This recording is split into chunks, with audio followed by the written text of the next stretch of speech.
Assalamualaikum warahmatullahi wabarakatuh.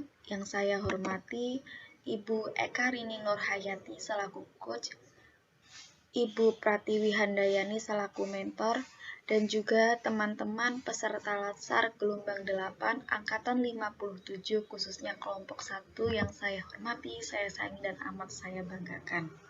Pada kesempatan ini saya akan mempresentasikan rancangan aktualisasi yang sudah saya buat. Saat ini saya bekerja di RSUD Prembun sebagai seorang bidan.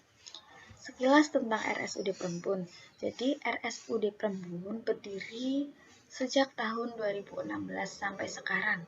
Untuk lokasinya terletak di Jalan Slamet Riyadi nomor 53 Prembun, Kebumen.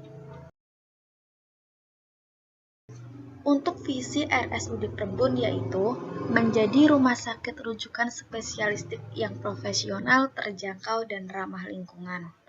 Untuk misinya, yang pertama, menyelenggarakan pelayanan kesehatan yang bermutu, efektif, efisien, dan terjangkau, serta ramah lingkungan. Misi yang kedua yaitu menyelenggarakan tata kelola rumah sakit yang profesional.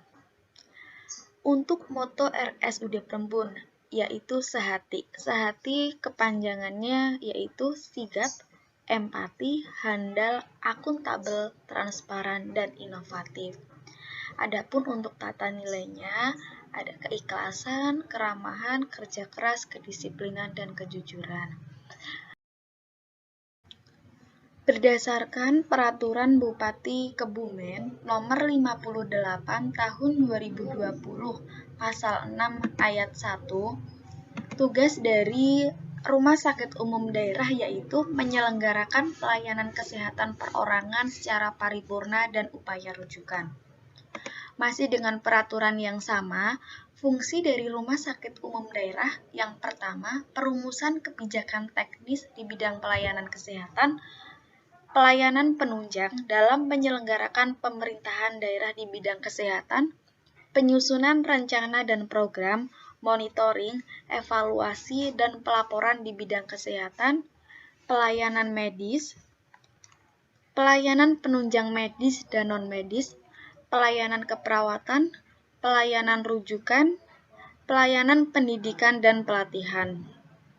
Kemudian, pelayanan penelitian dan pengembangan serta pengabdian masyarakat, pengelolaan keuangan dan akuntansi, pengelolaan urusan kepegawaian, hukum, hubungan masyarakat, organisasi dan tata laksana, serta rumah tangga, perlengkapan dan umum. Kemudian yang terakhir, pelaksanaan fungsi kedinasan lain yang diberikan oleh kepala dinas sesuai dengan tugas dan fungsinya.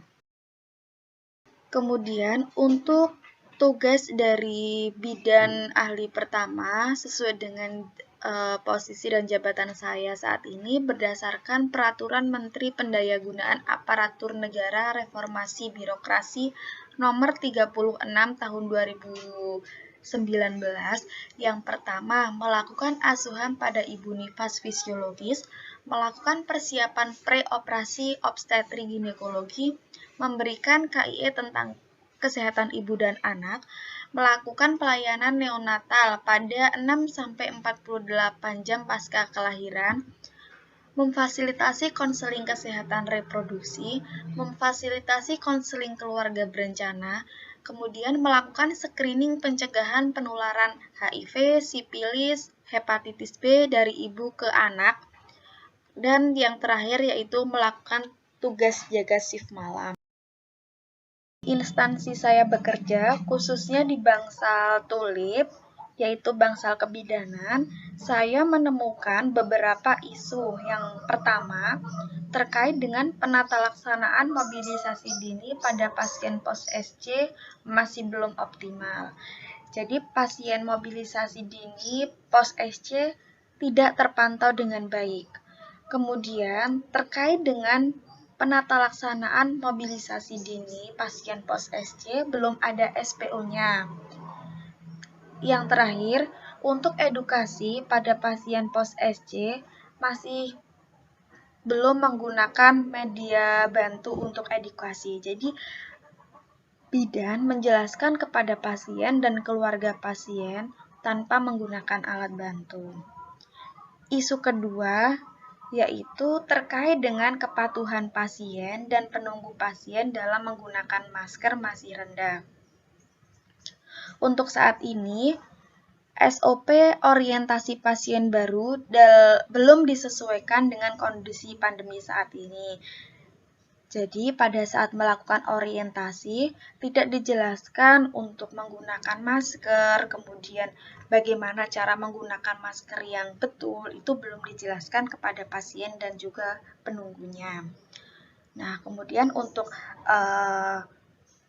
saat ini juga belum ada media bantu untuk mengenai tata cara pemakaian masker yang betul, misalkan poster ditempel di dinding terkait dengan penggunaan masker yang betul itu belum ada. Isu terakhir yang saya temukan yaitu terkait dengan belum optimalnya kelengkapan catatan perkembangan pasien terintegrasi sebagai acuan dalam melakukan pre-conference dan post-conference. Untuk saat ini, pendokumentasian asuhan kebidanan yang dilakukan oleh bidan sering ditemukan tidak lengkap. Jadi, untuk prosesnya, pertama akan ada ronde keperawatan atau operan jaga antar shift. Kemudian, penanggung jawab dari masing-masing shift akan melakukan pre-conference dan kemudian membagi pasien kelolaan kepada masing-masing bidan. Nah, pada saat melakukan pre-conference, post-conference, kemudian operan jaga antar shift, itu masih menggunakan buku khusus operan sebagai acuan, jadi tidak menggunakan CPPT pasien. Kemudian, pada saat penanggung jawab shift melakukan pembagian tugas pasien kelolaan, itu bidan menuliskan pasien kelolaannya pada secari kertas yang sangat mungkin hilang dan seringkali hilang.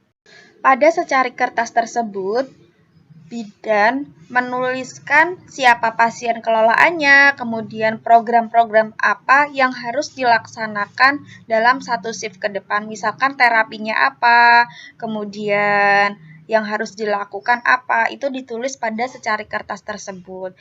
Jadi memang belum ada buku khusus milik bidan pribadi atau buku harian seperti itu yang digunakan oleh bidan untuk menulis atau mencatat pasien-pasien kelolaannya siapa dan program-programnya apa saja untuk satu shift ke depan. Itu belum ada. Setelah bidan mendapatkan pasien kelolaannya siapa saja, bidan akan menulis dokumentasi asuhan kebidanan. Jadi formatnya data subjektif, objektif, kemudian diagnosa pasiennya apa, kemudian untuk planningnya apa, seperti itu.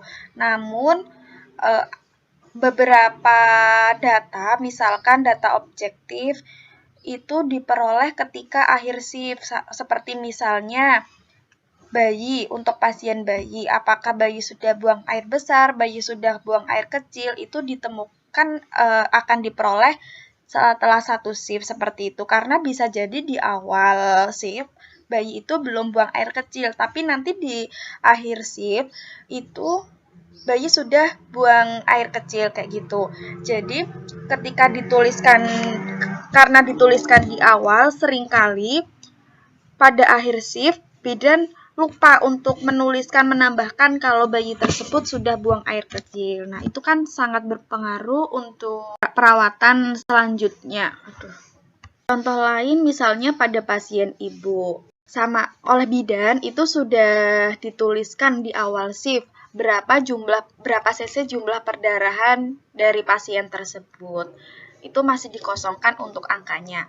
Nah, pada akhir shift itu oleh bidan dicek berapa jumlah perdarahannya, tapi seringkali lupa menuliskan.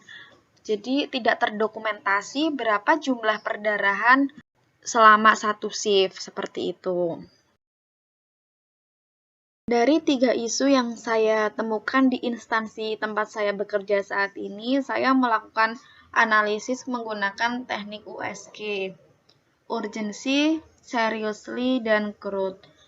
Nah, ini masing-masing mendapatkan skor, masing-masing isu, kemudian skor tersebut dijumlah, nah diperoleh peringkat pertama, isu yang mendapatkan skor tinggi yaitu belum optimalnya kelengkapan catatan perkembangan pasien terintegrasi sebagai acuan dalam melakukan pre-conference dan juga post-conference.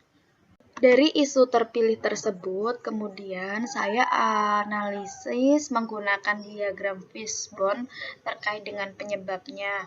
Yang pertama, terkait dengan faktor man atau manusianya. Pertama, memang sulit sekali untuk memulai hal baru dan juga belum ada inisiatif dari bidan untuk berubah, untuk mengubah sistem tersebut yang belum efektif tadi.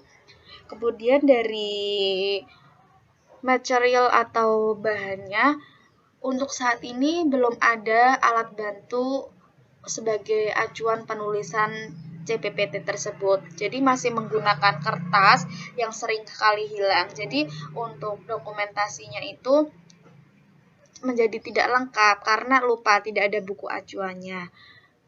Ya, kemudian untuk SPO terkait dengan penulisan CPPT belum disosialisasikan. Dari faktor metodenya, pertama, untuk pre-conference dan post-conference itu masih belum menggunakan CPPT. Untuk metode operan jaganya juga masih belum menggunakan CPPT. Jadi, karena tidak ada penggunaan CPPT untuk operan, pre-conference, ataupun post-conference, jadi tidak ada koreksi dari penanggung jawab atau bidan. Nah, berbeda ketika dilakukan proses pre-conference, post-conference menggunakan CPPT itu kan karena dibaca untuk proses pre-conference tadi, makanya akan terlihat mana saja data-data yang kurang atau belum diisi oleh bidan penanggung jawab pasien, seperti itu. Jadi nanti bisa dilengkapi karena ketahuan.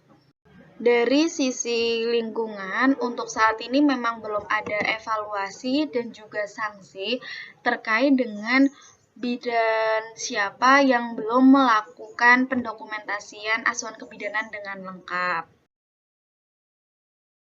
Nah, dari isu belum optimalnya kelengkapan catatan perkembangan pasien terintegrasi sebagai acuan dalam melakukan pre-conference dan juga post-conference, kemudian saya ambil judul untuk dilakukan aktualisasi, yaitu optimalisasi kelengkapan CPPT sebagai acuan dalam melaksanakan pre-conference dan juga post-conference di ruang tulip RSUD Prembon. Tujuan dari aktualisasi ini untuk mengaktualisasikan nilai-nilai aneka dan mengatasi isu belum optimalnya kelengkapan CPPT sebagai acuan dalam melakukan pre-conference dan post-conference. Kemudian saya mendapatkan beberapa solusi permasalahan terkait dengan isu yang sudah saya temukan. Yang pertama, saya ingin menghilangkan buku operan yang biasa digunakan dan fokus pada CPPT pasien untuk melakukan pre-conference dan juga post-conference. Kemudian, membuat buku harian untuk setiap bidan sebagai buku bantu dalam penulis CPPT. Jadi ini sebagai pengganti kertas kecil yang sering kali hilang tersebut. Untuk tahapan kegiatannya, pertama saya menghadap mentor untuk berdiskusi terkait dengan pelaksanaan aktualisasi, kemudian menghadap kepala ruang. Setelah itu, saya akan melakukan review kembali terkait dengan SPO penulisan CPPT. Tahap selanjutnya yaitu untuk pengadaan buku harian untuk masing-masing bidan, buku pribadi seperti itu. Kemudian melakukan sosialisasi penata laksanaan dari kelengkapan CPPT tersebut. Setelah saya lakukan sosialisasi, kemudian untuk pelaksanaan dari penata laksanaan optimalisasi kelengkapan CPPT. Demikian tadi rancangan aktualisasi yang akan saya lakukan di instansi tempat saya bekerja saat ini. Segala kekurangan dan kesalahan mohon maaf. Terima kasih. Wabillahi taufiq wal hidayah. Assalamualaikum warahmatullahi wabarakatuh.